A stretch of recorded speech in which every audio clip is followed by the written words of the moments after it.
Bonjour à tous et merci de nous suivre pour ce flash d'information. Le Premier ministre Patrick Kachi s'est rendu hier dans la région du Sud Comoé où il a procédé au lancement officiel du projet des chaînes de valeur compétitives pour l'emploi et la transformation économique. Le projet soutenu par la Banque mondiale veut augmenter la rentabilité des filières de production dans le pays et améliorer les conditions de vie et de travail des producteurs. La ministre de la Solidarité et de la lutte contre la pauvreté, Miss Bellemonde Dogo, a présidé une signature de convention avec une entreprise de téléphonie mobile qui, à travers sa fondation, œuvre dans le domaine de la lutte contre la pauvreté. Une convention de partenariat pour accompagner l'instrument étatique d'aide et de soutien aux populations fragiles qui, de l'avis des deux parties, sera productive.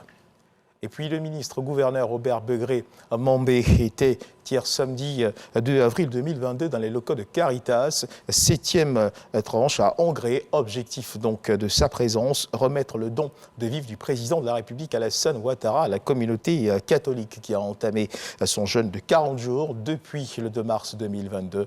Le reportage est de Issa Chonoyeo.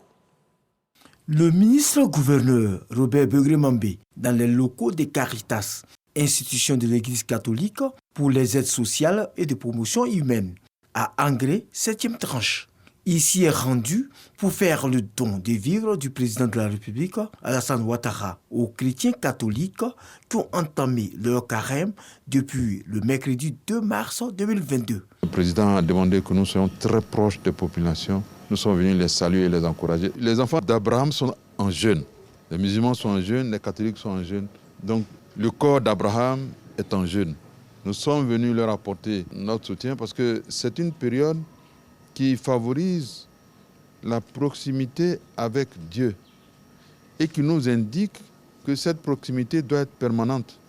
Bien sûr, il y a des pics dans l'année, mais de tout le long de l'année, nous devons être en proximité avec Dieu et c'est ce que nous sommes venus exprimer auprès de nos frères et sœurs ici. Un geste fortement apprécié par les responsables de Caritas Côte d'Ivoire. C'est vraiment, je dirais, un ouf de soulagement pour une cible de la population vulnérable qui, à travers ce geste, pourront aussi s'en réjouir. Savoir que la souffrance, ce n'est vraiment pas une fatalité. Dieu suscitera toujours des personnes généreuses pour répondre à leurs besoins. Le district autonome d'Abidjan envisage de collaborer avec Caritas en vue de promouvoir la valeur humaine et la charité. International au Burkina Faso, plus de 20 personnes ont été tuées dans une attaque survenue dans une mine d'or dans le nord du pays. Selon des sources locales, c'est un site près de Bargar, dans la province de Namentenga, qui a été ciblé. Et ce n'est pas la première attaque contre une mine d'or artisanale. Au moins 2 autres sites ont été frappés. Les autorités attribuent ces raids meurtriers au groupe djihadiste. En Chine, pour parler justement de l'évolution de la Covid-19 dans ce pays, quelques 13 146 cas de Covid-19 ont été répertoriés ce dimanche. Le chiffre le plus élevé depuis le pic de la première vague, il y a plus de 2 ans, c'est ce qu'ont annoncé les autorités sanitaires. Il s'agit de 1455 patients avec des symptômes et de 11 691 patients asymptomatiques. Et aucun nouveau décès n'a été signalé selon la Commission nationale de santé dans un communiqué. Le conflit entre l'Ukraine et la Russie se poursuit. Au 30e jour de l'invasion de l'Ukraine par la Russie, les combats à l'artillerie continuent. Plusieurs explosions ont été d'ailleurs entendues à Odessa, principal port de l'Ukraine, sur la mer Noire, dans le sud-ouest du pays. L'origine de ces explosions qui ont secoué donc ce dimanche matin Odessa reste incertaine. Et sur le sujet, un haut responsable de l'ONU est attendu ce dimanche à Moscou où il tentera d'obtenir un cessez-le-feu humanitaire en Ukraine.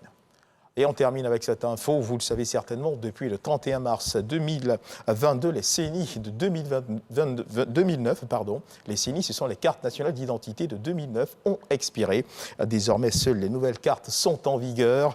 Dans le cadre du Dimanche Magazine de ce 13h, nous recevrons le directeur général de l'ONESI, M. Christian Agokodia, pour faire le point de la distribution des nouvelles cartes d'identité, mais pour aborder également des problèmes relatifs à la confection de ces cartes et des solutions afin de permettre à chaque citoyen d'entrer en possession de sa carte d'identité, sa nouvelle carte d'identité, le plus rapidement possible. Entretien donc à suivre à 13h dans le Dimanche Magazine. C'est la fin de ce flash d'information. Merci de nous avoir suivis. À 13h.